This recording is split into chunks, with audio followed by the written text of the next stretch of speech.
Salut les gars, c'est Damien MP, Paris Sportif. On se retrouve aujourd'hui pour une nouvelle vidéo d'analyse.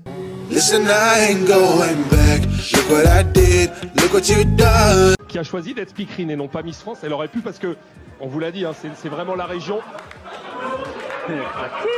Celle-là, j'étais obligé de vous la mettre, j'ai pleuré pendant au moins 1 heure. Bon les gars, on se retrouve aujourd'hui pour une nouvelle vidéo qui arrive un peu plus tôt, tout simplement, puisque l'équipe de France joue le premier match du coup de la nouvelle compétition qui arrive. Donc j'espère que vous savez à quoi ça correspond. Je vais pas en reparler, c'est assez long, un peu compliqué, et tout le monde en parle, donc tu trouveras très facilement les règles de cette nouvelle compétition qui font en sorte que ce soit des matchs amicaux de préparation mais avec un enjeu. Donc c'est le retour de l'équipe de France championne du monde, donc on est super contents nous Français, et elle va affronter un peu son ennemi de toujours qui est tout simplement la Mannschaft, qui a fait une Coupe du Monde catastrophique. Alors on va pas avoir la même analyse que d'habitude puisque ça sert à rien de sortir les formes etc.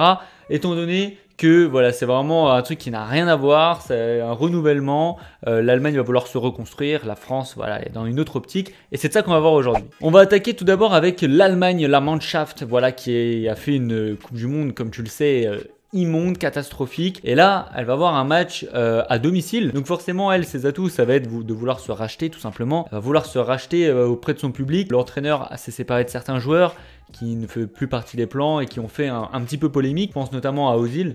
Et il y a également des nouveaux qui arrivent, je pense à Kerrer qui a été appelé, Gundogan lui sera présent, il y avait apparemment des doutes justement par rapport à cette Coupe du Monde, il sera présent, il est prêt à affronter les sifflets. Et également Sané, le roi, donc le joueur de Manchester City qui était super bon et qui avait été un choix assez surprenant de Joachim Löw qui n'avait pas été pris pour la Coupe du Monde, et là il sera présent. Alors côté équipe de France c'est très simple, tout le monde va être là. Didier a décidé de rappeler tous les joueurs de cette équipe de France qui ont gagné la Coupe du Monde, à l'exception du pauvre Mandanda qui est pas là pour blessure, et du coup je crois que c'est Lecombe qui le remplace, mais bon ça n'a pas vraiment d'importance étant donné que selon moi à mon avis il a aucune chance de pouvoir disputer la moindre minute. Bon alors que dire sur l'équipe de France, ils ont gagné cette Coupe du Monde, les groupes est au complet, certains joueurs sont en forme, d'autres non, donc à mon avis c'est ça qu'il faut prendre en compte.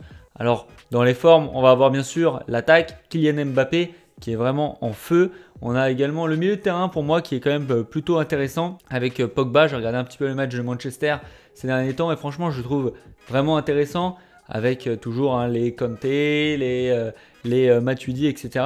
Donc je pense que le milieu et l'attaque est intéressant.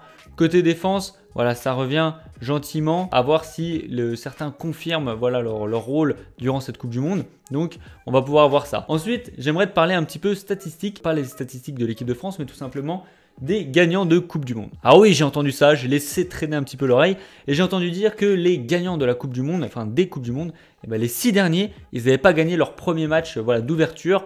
Alors généralement, pour apporter du crédit à l'équipe de France, c'est que normalement ça a lieu plus vers août, un match amical. Mais là du coup on est plutôt septembre, donc il y a eu déjà un peu plus de rythme. Mais généralement les équipes se relâchent un petit peu et ne gagnent pas leur match. Donc pour prendre mon analyse, on va avoir une équipe d'Allemagne très revanchard qui va vouloir battre cette équipe championne du monde.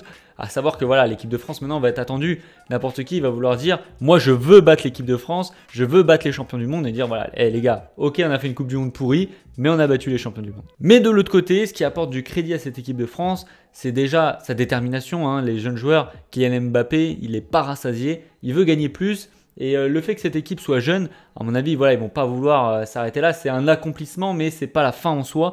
Donc je pense vraiment qu'ils vont vouloir aller encore plus loin. Mais après, c'est vrai qu'il peut y avoir du relâchement en ce début de saison. On le voit notamment avec Adil Rami qui peine un petit peu avec l'Olympique de Marseille. Autre point positif aussi, c'est cette ambiance qu'il y a en équipe de France.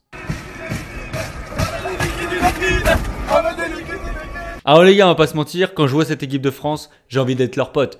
Clairement, ils s'amusent ensemble, t'as l'impression vraiment que c'est une colo. Et franchement, je pense que ça peut vraiment jouer, notamment sur ces premiers matchs, puisque les gars, ils vont se dire, on s'est éclaté, on est heureux et on veut encore gagner pour revivre ça. Enfin bref, c'est ma réflexion. Trêve de galéjade, on passe au prono.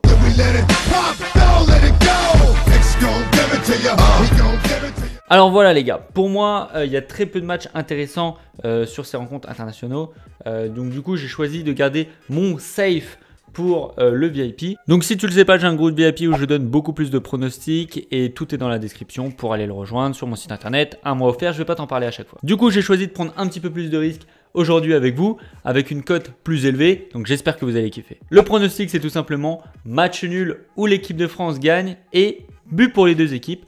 La cote est à 2,40 et là je vais mettre 1,5% dessus puisqu'il faut faire attention quand même. La cote est vraiment intéressante, 2,40 c'est quand même une cote plutôt élevée. Nul ou équipe de France, franchement je le vois vraiment bien passer. Pour moi, même si voilà, j'ai un petit cœur chauvin et j'ai envie de mettre l'équipe de France, je me dis qu'un nul, 1-1, c'est quand même vraiment possible.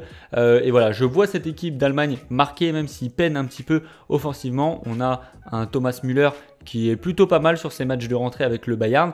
Donc je vois le Bayern marquer, mais après voilà, pourquoi pas un match nul, ou après peut-être une victoire de la France, hein, je l'espère, mais le match nul avec les deux équipes qui marquent.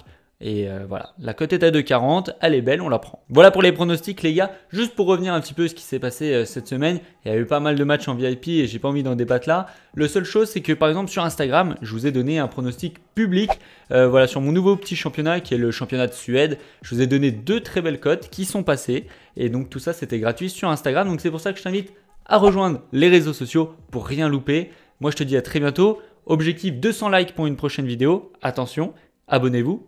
Ciao!